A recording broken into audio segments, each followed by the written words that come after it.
Hi, I'm Lynn from the Darbin Orvar YouTube channel. Well, today I'm going to make a new bat modeled after this nearly 60-year-old classic baseball bat using rough sawn, maple and walnut. So let's get building.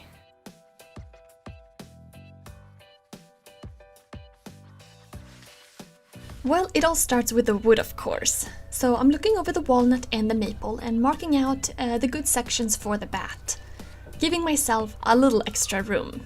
The wood I'm cutting up measures 40 inches, and then marking out the pieces of maple as well, and then cutting everything up on the miter saw. The walnut is a touch too wide, so I'm cutting off a small section on the table saw. Next, I'm bringing out my DIY jointer I made earlier in the summer. It's basically a power planer turned upside down. This is where the maple is from. It was a pretty big piece of wood that I first worked with using the power planer. Now the wood is in more manageable shape, however the boards still need to be jointed.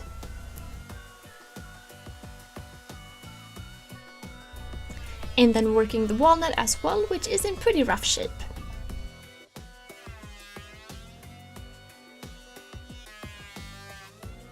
Once all the pieces were pretty well jointed, I ran them all through the thickness planer, and it does a good job of cleaning up the boards. It's important that both sides of the walnut are flat, since that will be sandwiched in between the maple. Okay, let's go in the shop and glue these boards together. So lining up my pieces, and I always like to use parchment paper when doing glue up. Nice, so nothing sticks to the bench. I'm putting on a pretty liberal amount of glue, making sure I get good coverage everywhere.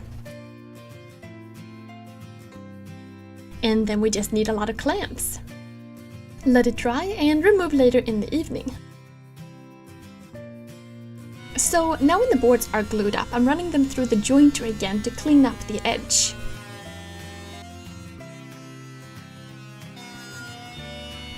I'm also finalizing the size and cutting off the sides.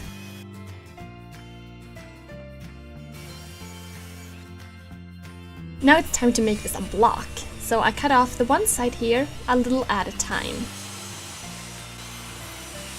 Then I realized this side wasn't quite straight, so I took it back in the shop and planed some of the high spots down by hand. And then I could cut up the wood with a straight side and get my blank. It's time to mark the piece, so I'm finding the center and marking out a circle, which represents the barrel of the bat. Now to make it a little easier to turn, I'm removing the corners and trying to get a more roundish blank before I put it on the lathe. Well, that is looking pretty good, and on the right here I have all the scraps. So at this point the blank weighs 6 pounds 3 ounces or 2.8 kilos if you prefer that. Okay, so time to move the jointer out of the way to make room for the lathe. So I'm putting on an extension because this is a very large piece of wood to turn. Then defining the middle a little more with an awl and putting it on the lathe. So now it's finally time to start turning. I'm using my roughing gauge here, and at first it's simply about centering and rounding the wood. I like to take my time, go slowly, then move the tool rest, and so on.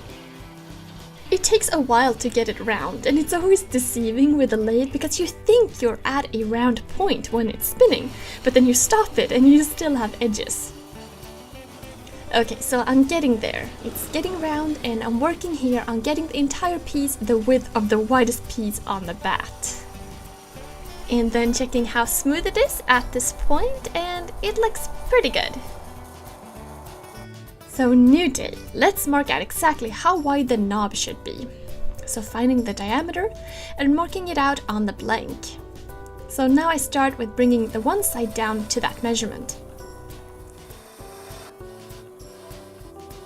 Once I get a little further along, I bring up the old bat every now and then, and I find the diameter of a section, mark that spot on my piece, and then work on getting that area down to that measurement.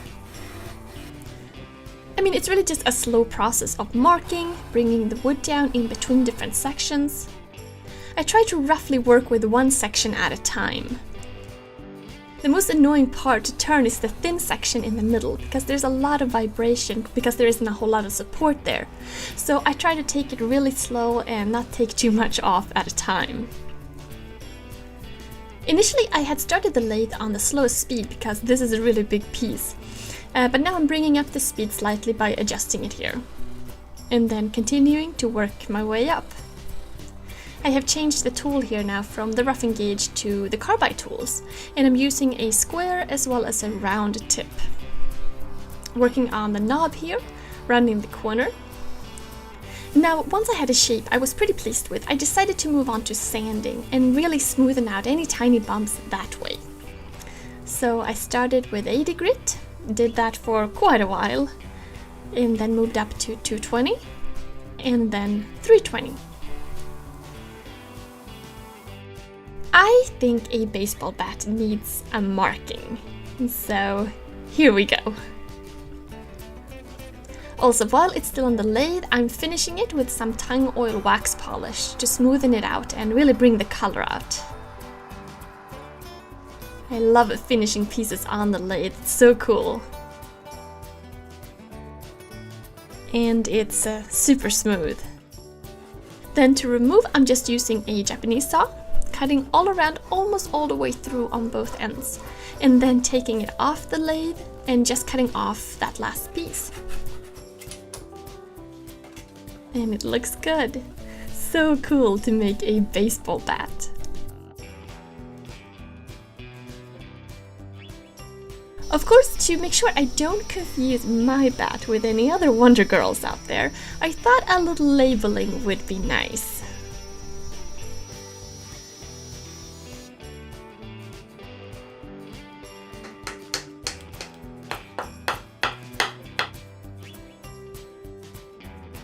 So there we have it. I think it looks really nice.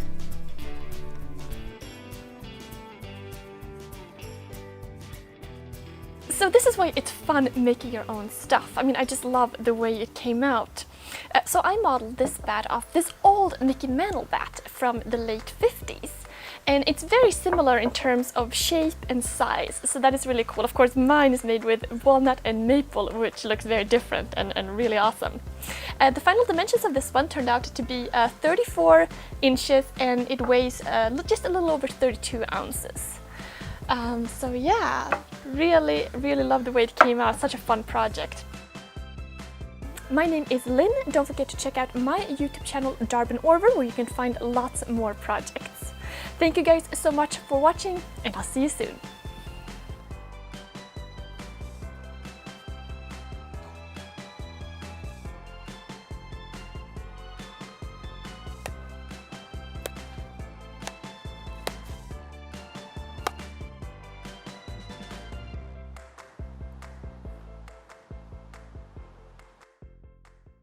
If you liked this video, subscribe to our channel or send us a comment on Facebook or Twitter. Be sure to check out our other project videos or visit us on makezine.com.